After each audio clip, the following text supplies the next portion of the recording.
The crisis of the French franc, which threatened to bring down the international monetary system, today was ended, at least for the time being. In Bonn, 10 of the wealthiest nations in the world decided to lend France $2 billion, and the International Monetary Fund will add almost $1 billion to that. The franc will be devalued, but by how much is not yet known. The British announced drastic new taxes to prevent a further weakening of the pound. Here, by a satellite, are reports from the three capitals most involved. First, Bill Brown reporting from Bonn on the meeting of the finance ministers and central bankers. The finance ministers of the so-called Group of 10 resumed their deliberations at 11 a.m. after a short night of conferences with their governments. It had become apparent that no solution to the crisis could be worked out without devaluation. U.S. Treasury Secretary Henry Fowler reportedly held out for devaluation by the French rather than some vague sort of austerity program. Hopes for early settlement were dashed when the German finance ministry set up a sort of soup kitchen for the newsmen, most of whom had taken all their meals in the corridor for nearly 3 days.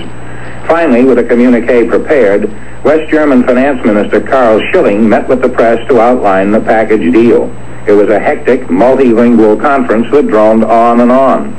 Schiller was coy about the devaluation question. Der Ausfuhren, I refer to number 6 of the communique, where it's written, I will take the British version of number 6. The French economic and finance minister explained the situation of the French currency, the measures already taken for the restoration of internal and external equilibrium, and the problems still to be solved. That's all I can say.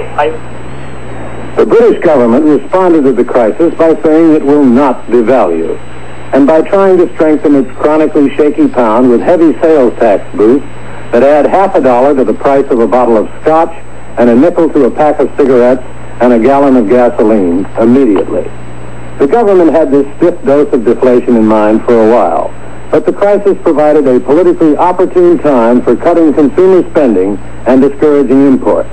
Chancellor of the Exchequer, Roy Jenkins, the Treasury Chief, tried to explain on television why Britain must live within its means. It's certainly not pleasant having cigarettes, beer, whiskey, petrol, and purchase tax going up. But it is much better than letting our economic recovery be endangered by too much spending at home. Then I've cut back on bank lending generally. As a nation, we cannot afford to live on credit for inessential purposes, either at home or abroad. But I'm not restricting credit for export. The new and extremely harsh restrictions on credits and imports make many observers worry that perhaps Jenkins has slammed on the brakes so hard he'll wreck the car. George Montgomery, NBC News, London. This Paris newspaper says that devaluation means all those who had faith in their government have lost. All those who bet against it have won.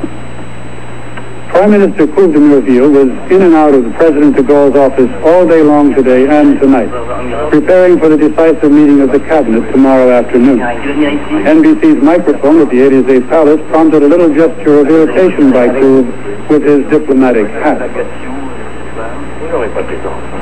It's assumed that de Gaulle and his government are preparing a devaluation of the French franc of 7%, maybe up to 10%. It's been rumored de Gaulle was so angry he wanted to devalue by 20%, a move that could bring the whole temple of free world finance crashing down. But only his very worst enemies believe de Gaulle really capable of such an irrationality. The general does have to eat those 7 words that he pronounced only a few days ago. Devaluation, he said then, would be the worst of absurdity. He has no talent for eating his words, the general, but he is a genius for turning adversity into triumph.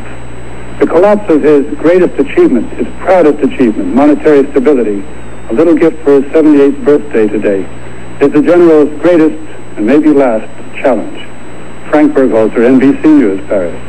The European money markets were open today for the first time since President DeGaulle declared over the weekend that he has no intention of devaluing the franc.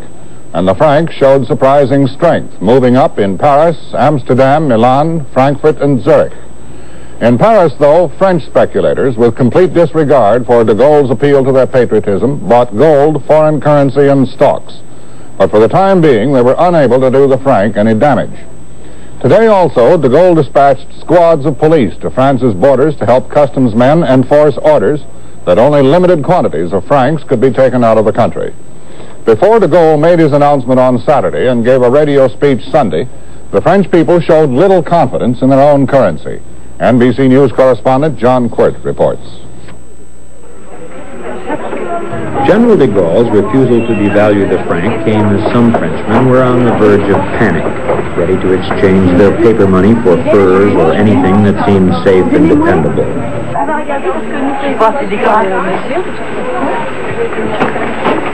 In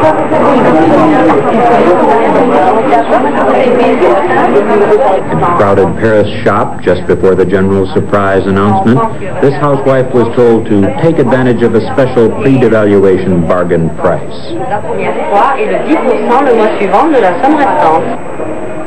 Other Parisians went into jewelry shops to do their buying, or to an outdoor market where they traded their currency for rare stamps that could withstand the ravages of monetary chaos. De Gaulle's strategy, of course, was to tell his countrymen that, in effect, nothing they could buy was any more safe or dependable than the franc itself.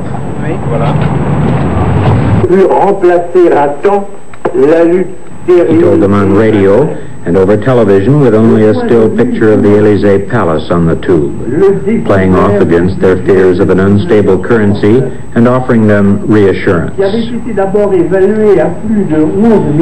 Gaulle did more than try to reassure. He promised new austerity and belt-tightening measures, many of which will prove unpopular with the same people who sympathized with his refusal to devalue. It will be the money men at the Paris Bourse and other money temples who have the final say on de Gaulle's economic policy, on whether it and he succeed in stopping the speculative run on the franc and on France's gold and currency reserves. The money men are apt to be less impressed than the French by Gaullist theatrics, and more concerned about inflation, rising imports, and lagging exports. Long lines of empty taxis testify to the fact that inflation has already become a problem.